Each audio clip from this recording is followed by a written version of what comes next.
y'all, I'm Miss Katie from Heritage Ways. And I'm Little Miss Homemaker.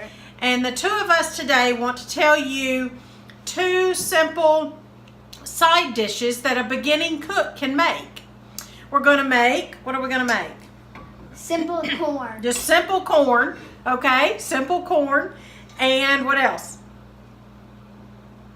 Baked potatoes. Baked potatoes. Baked potatoes. It's easy for the experienced cook, but the new cook might not know what she's doing or he's doing. And so that's who we want to help today in this 2-for-1 video.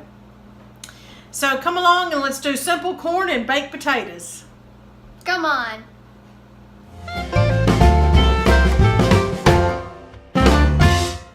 We're back and we are making what Little Miss Homemaker is calling simple corn. Is that what you called it? Yes, ma'am. Simple corn and baked potatoes. And this is for the new cook and we hope this helps.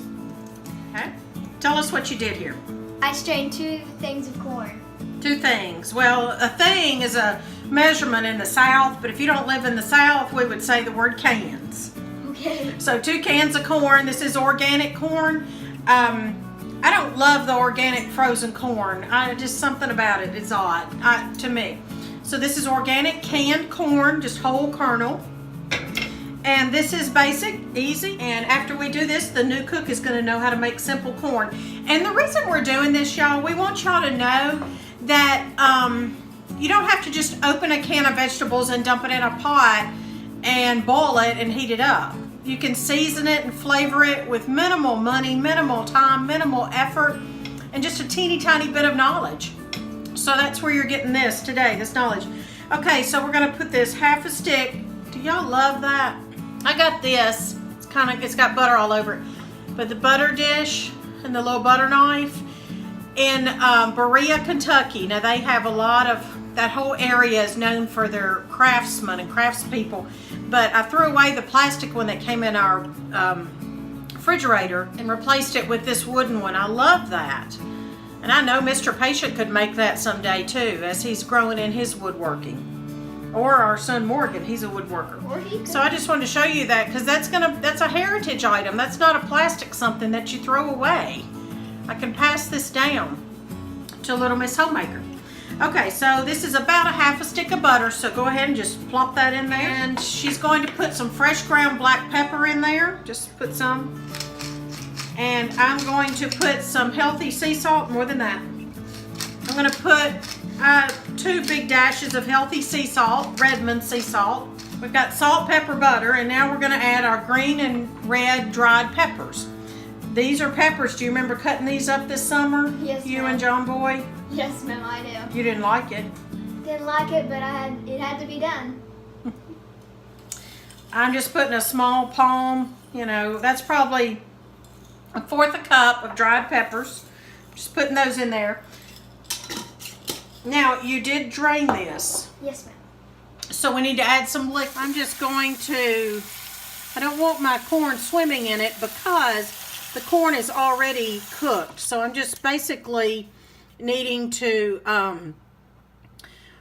warm it up and to rehydrate the peppers and melt the butter and just get everything good.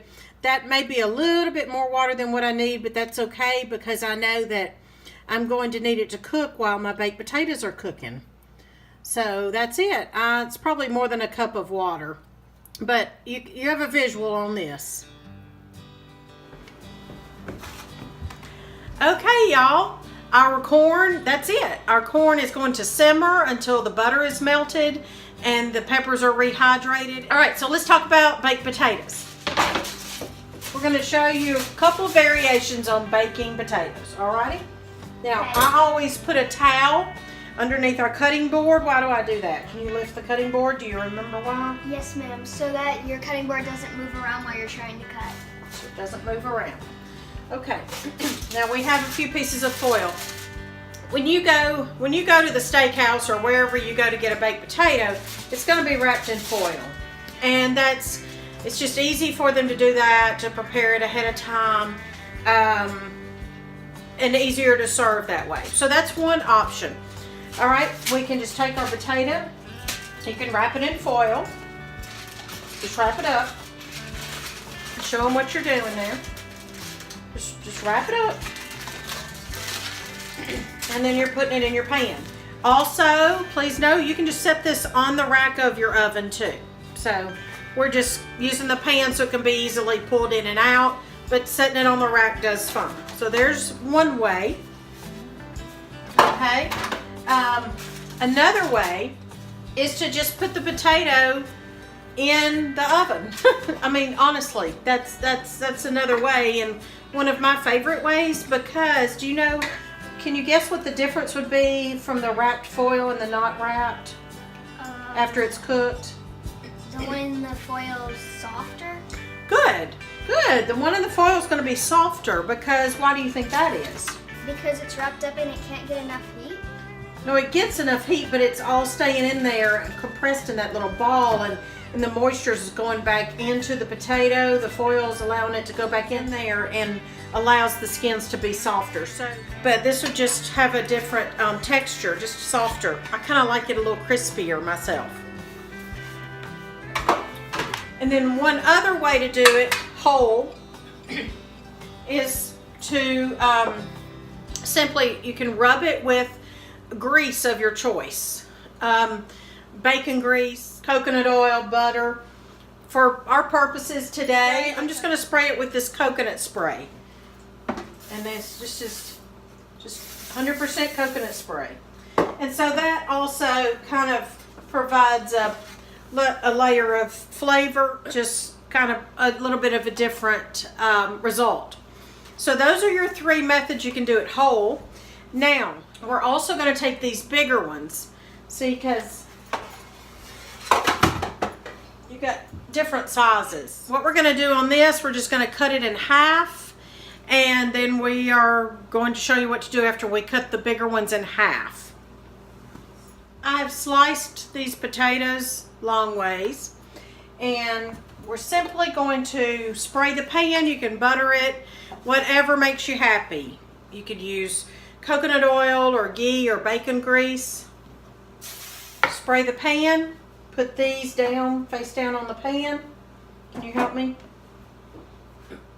Not gonna fit. Our pan's too small, isn't it? Actually, we might make it fit. Now, when I was little, when I was your age, I made potato wedges. Kind of the same idea. Someday we'll show our friends how to do that. We'll spray it again. Here, you do that. So she's going to spray the tops of the potatoes, or bottoms, or whatever side you want to call it. Okay? And then she's going to sprinkle salt and pepper over the top and simply put them in the oven. And probably for the same amount of time, we're doing the whole smaller potatoes. Why do I like the half method? It speeds up the time it takes to cook a whole potato. We're going to put it in the oven.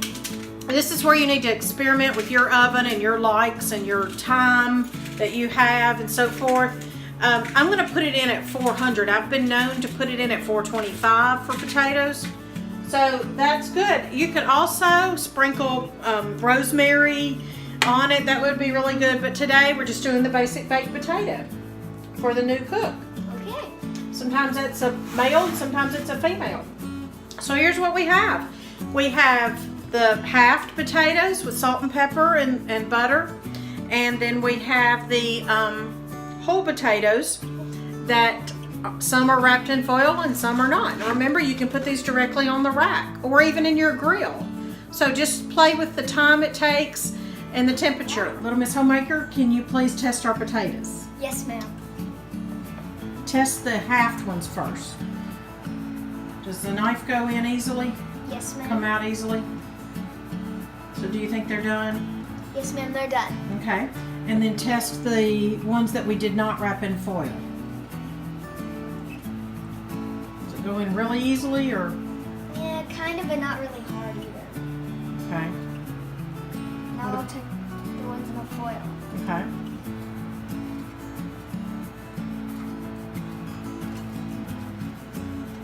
They're not done. Okay. All right, shut the oven door.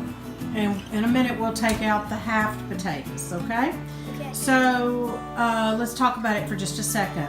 Okay. The half potatoes are done, obviously, because they are halved and didn't have to cook as long because they were smaller in that way. Yes, ma'am. And then the ones that we did not wrap in foil cooked faster than the ones we did wrap in foil. Yes, Is that what you're saying? Yes, ma'am. So that's interesting and good to know. We cooked them for 400 for about 20 minutes, and then we changed it to 350. So, and we did that for about 10 minutes. All right, just so our friends will know that's what we did. So they can kind of play with and adjust the temperature, right? Yes, ma'am. Okie doke. So thanks for checking, and let's get the table set. Let's do it. All right, so my corn cooked about 20 minutes or so, and you can see it cooked down. The water's gone. I did watch it to make sure. There's a little bit left, but it's good. The peppers were hydrated within the first 10 minutes, so that's going to be a good side dish. Love our Lodge cast iron, made here in Tennessee. So here we are at supper. We're waiting on Mr. Patient to come in from getting cleaned up. And we've got our simple sides. We've got Little Miss Homemaker's simple corn, and we've got our baked potatoes that we're eating the halved ones tonight. We baked the others just to show you how to bake them, but we also want you to know that those are great used as leftovers. You can chop them up and fry them for breakfast with eggs. Wow. And, or you can make potato salad out of leftover baked potatoes. So lots of good ideas on leftover baked potatoes. All right. So here we have I don't have a hot pad on me, so I'll just show them. Here's our potatoes, our halved potatoes. They look yummy. Look, they're still steaming. We're ready to eat them. And then we've got our corn. I've already showed them. Got our corn, our simple corn. And I want to point out in another video that it'll be right here, Little Miss Homemaker made this 3-bean salad, and it is very good and healthy. Thank you for making this. You're welcome. But the point is, she made it probably 3 weeks ago, and it's still good. We kept it in the refrigerator, of course, but it has that vinegar in it, and the vinegar helps to preserve it. So it's still good. We're going to finish it up tonight, but it's still good too. So check that out. That's a good recipe for a new cook too, isn't it? Yes, ma'am. All right. It's Well, easy. as soon as Mr. Patient Dad gets here, we will eat. We're going to add chicken enchiladas to our meal because I have some of those left over from this video I put in the freezer. So we just cooked those tonight too. So thanks for joining us, y'all. Come see us next time.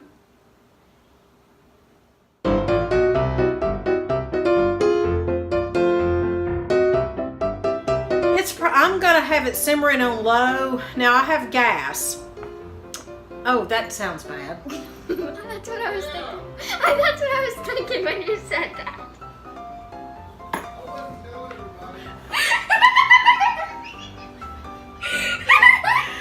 Woo! We have Okay. Gas on the stove.